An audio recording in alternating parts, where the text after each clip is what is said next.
that, thinking about that, how do we take advantage of capitalism so that our societies look more equal, and so that what I think people are most mad at, which is poverty.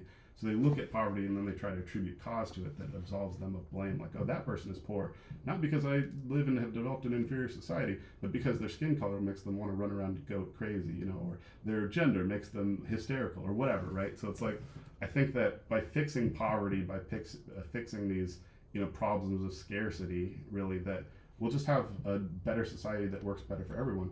So capital is the main thing that has attributed to like the material success of our society. And so capitalism and venture capital are some of the main parts that make it possible. For another, put some more numbers to it. So the average white household has approximately 17% of their household assets in business equity. That's not to say. For you going on, to me, it's just fucking impressive. You have us fucking memorized. it's so fucking impressive. I have no such a memory. Like you, like bam, bam, bam. Like I like. You know, I mean, because they're so stark. To me, these numbers, like, you know, they're like sad friends, right? They just live with me all the time. And so, like, but on the average black family's household asset portfolio, they only have 4% of business equity. Again, not speaking for, you know, venture specific stuff. So if I'm trying to fix the racial wealth gap, right, in the United States, which I'll say is the size of the problem I'm trying to tackle, right, then I have to get more black families a larger allocation of the higher performing asset class, which over the last 5, 10, 20-year cycles has been business equity. That's not to say things won't change, right? But I think that a strong indicator, like Warren Buffett is always going to tell you, whatever the stock market is doing, it'll be fine in the long term, right? Because it's just, we've engaged enough people for it to have critical mass or whatever, and the technology stack is there. So I think that, you know, in order to, the reason why I'm doing the thing that I'm doing is because if I can get more black families a larger share of equity on their asset portfolio, then we can fix the generational wealth gap, because it's exponential. Most black families have been getting their generational wealth gains, or sorry, their wealth gains over the last 10 years from home equity ownership. So that 41% number of home ownership on average, cresting that's where we're looking for investment, right? So we're missing this larger, it's outperforming something like by 30% asset class, which is this business equity in terms of public equity, I think, is that, but even private equity is even more exponential. And so the idea of public equity, so everybody, you know, not everybody, but a lot of people have the opportunity to invest through their 401k, and the government has been buying a stock and things like that through quantitative easing and all the stuff to like not look like they're doing inflationary stuff. But all this is having the impact of inflating the public market assets. But this private equity bit, right, this startup stuff, right, that's still, someone has to knock on your door and tell you you're an accredited investor in order for you to even get like. So I have to ask, like, how do you get so smart at this stuff, right? You have economics degree, you went to YouTube University. Like, how do you get so smart on this stuff? My grandfather was a banker. Okay. At a time when civil rights were crazy. So I think that it's like looking at that. I think there's probably just my whole family has had this like what's going on consciousness. Like how do we like teach people this, right? Because most people like I'm guessing like less than 1% of people have this knowledge, right?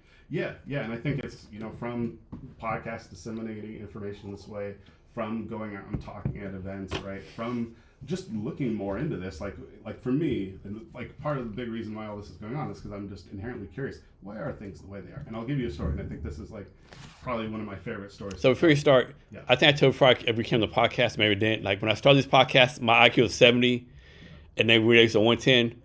You raised it over to 110 or 113. Hey, goals, right?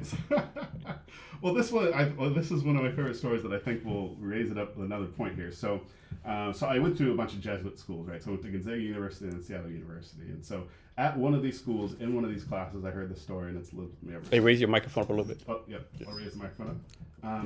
So the story is... I'm come fix that real fast. Oh, okay.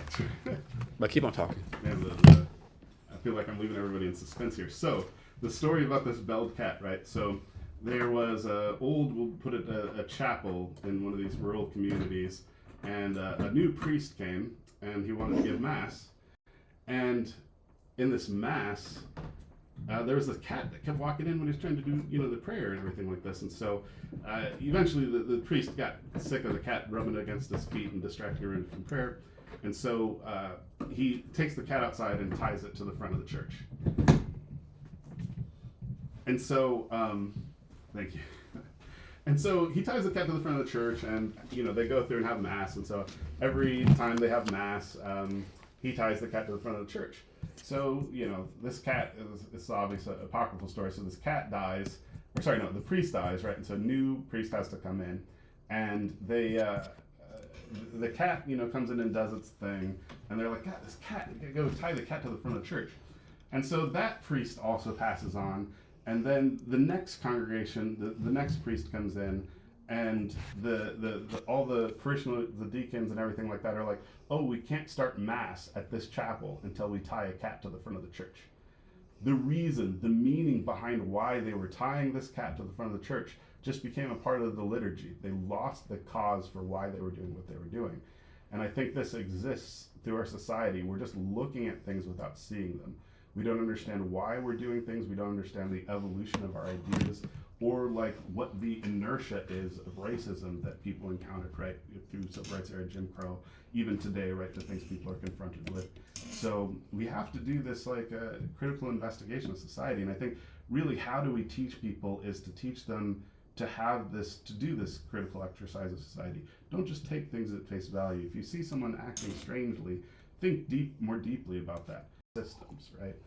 What kind of systems are there reinforcing that behavior, or what systems are out there counteracting that behavior exhibiting in that individual?